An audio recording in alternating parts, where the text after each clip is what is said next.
It's one of many questions that hangs over this conflict, more than 30 months ongoing.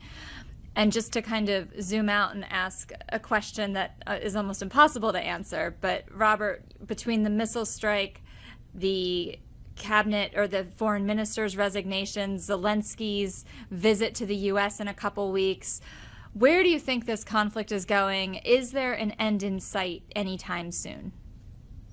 hmm Well, it's always hard to predict where a war is going to end up, especially one as surprising as this one. Um, but I think we're sort of getting to a breaking point. Putin is definitely making progress in eastern Ukraine. It looks like he's about to capture a vital city, and which will affect Ukrainian supply lines. That's bad news for Ukraine. He certainly still has the capacity to inflict a lot of damage on Ukrainian infrastructure.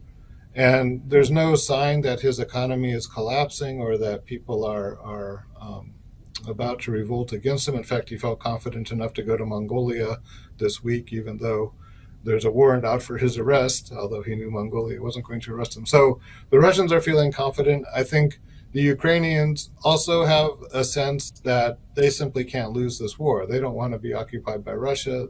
That would be pretty much an unthinkable outcome for them. So they're in it for the long term too. So I think one way or another, both sides are going to continue fighting, and that's likely what we're going to see for the next year or so, because neither side has the ability to win.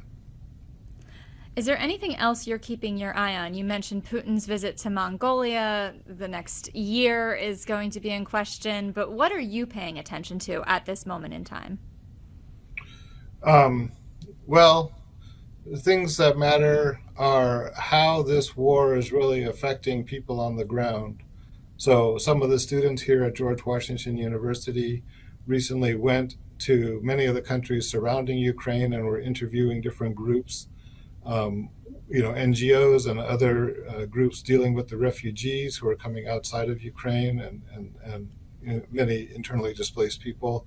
So, what's important here is the incredible human toll that this war is having on the Ukrainian population, and to some extent to the Russian population. But the Ukrainian population is really a victim here, and that they never anticipated this kind of invasion. Millions of them have been displaced.